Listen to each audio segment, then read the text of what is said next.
Welcome back. Got another one. Oh gosh. Why did the Oreo go to the dentist? Because he lost his filling. Okay, today we're talking about rationalizing the denominator, working again with some surds. Take a look at that denominator. I think that's pretty creative. Now, the way that it works is I want you to think of it really quickly this way. I'll try to explain it again in class. But your denominator, your bottom number kind of tells you how many parts you break a hole into. So if it's, for example, if I have 1/2, that means I've broken a hole into two parts. If it's 1/4, I've broken the hole into four parts, right? And so no matter what I put in the bottom kind of tells me how many parts I break a hole into. And you can see that it doesn't make sense. If I have a √2 on the bottom, how many parts have I broken the circle into? I can't break the circle into 1.4, blah, blah, blah. I can't break it into 1 point something parts. So generally what we want for the denominator is we want a nice whole number. And sometimes when we have a surd, that's what we do to it. It's called using the magic 1, and we're going to manipulate the expression so that we don't have any surds on the denominator. Okay, that's what we're going to try and do here. Now, here's what we're going to do. For one-term denominators, you're going to multiply the magic 1 using whatever surd is in the denominator. So, for example, if I've got this one here, the way that I'm going to do it, and this is the magic 1, is I'm going to times it by 1. If I times anything by 1, it's not going to change the value, but it is going to change the way that it looks. Do we agree that √7 on √7 is the same thing, that they're equals to 1? Because it's a fraction that's, √7 divided by √7. It is 1, but I'm just multiplying it by that. So if you take a look what happens here, it's going to change. So the magic 1 here, what's 1 times √7? That just becomes √7. What's √7 times √7? 7. And so you can see here, my denominator is now rational. It is no longer a surd. It is a nice number, and I just multiplied the whole thing by 1. So my value hasn't changed. It's just the way that it looks. Okay, now again, if I only have one term on the denominator, I'm just going to multiply by whatever surds in the denominator. So in this case, the surd here is √5. So guess what I'm going to multiply by? √5 over √5. And that's our magic 1. We're timesing it by 1. Nothing changes, just the way that it looks. So again, here, if I was to times it by √5, on the top becomes √20 because √4 times √5. And then on the bottom here, we've got 2 √5 times √5. So it becomes 2 times 5, which is actually 10. And so here now I'm just going to simplify a little bit further. I know this is √4 √5 all over 10.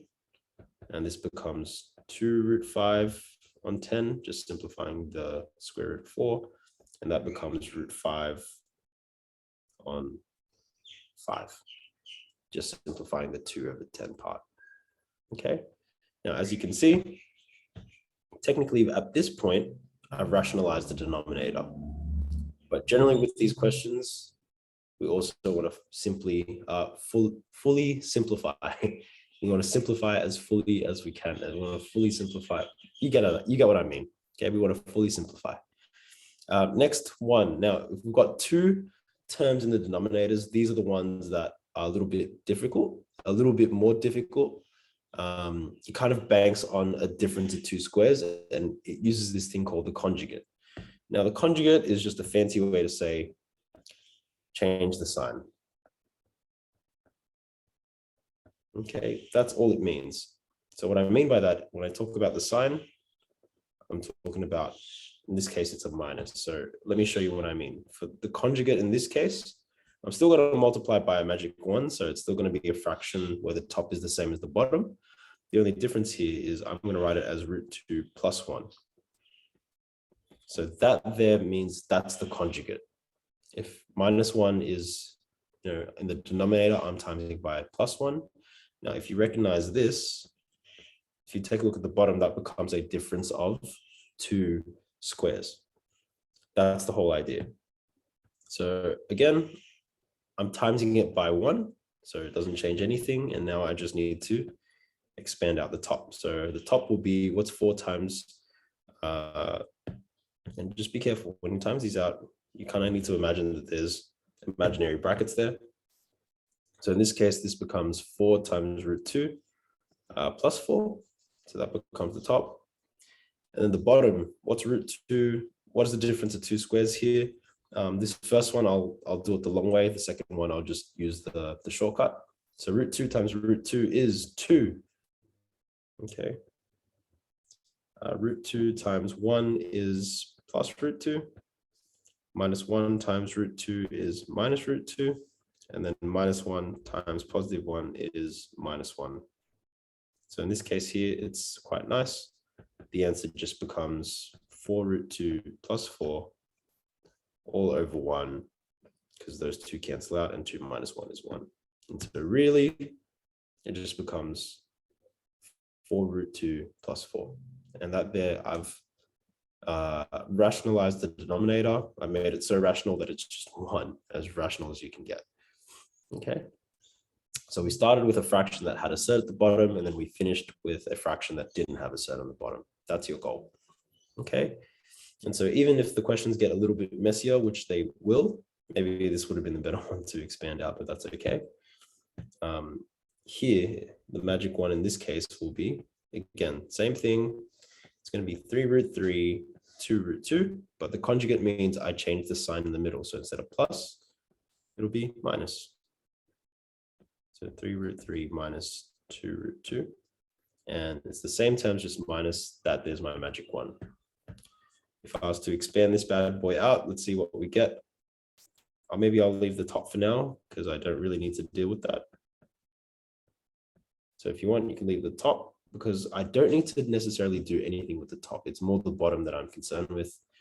So let's take a look here. What's 3 root 3 times 3, or 3 root 3 squared, because this is a difference of 2 squares. I'll show you what I mean, really. So that's a plus b. This one's a minus b. And so we know that it should be a squared minus b squared. So I'm just going to go straight for that. So a squared is going to be 3 root 3 squared. So it's going to be 9 times 3. Oh, here, I'll write it out. 3 root 3 squared minus b squared, which is going to be 2 root 2 squared. And then if I want to, you can choose to leave it factorized, or you can expand it. Both is fine. So I've just expanded the top by multiplying 3 out to the numbers. And then on the bottom, 3 root 3 squared becomes 9 times, or 3 squared root 3 squared, which is 9 times 3, which is 27. Take away 2 root 2 squared, which is going to be 4 times 2, which is going to be 8. And from there, I can't collect any like terms because these are different surds. So I'm going to keep them separate. And then 27 take away 8 is 19. And look at that, nice rational denominator. Hope that helps. And that's all. Catch you guys next time. Bye.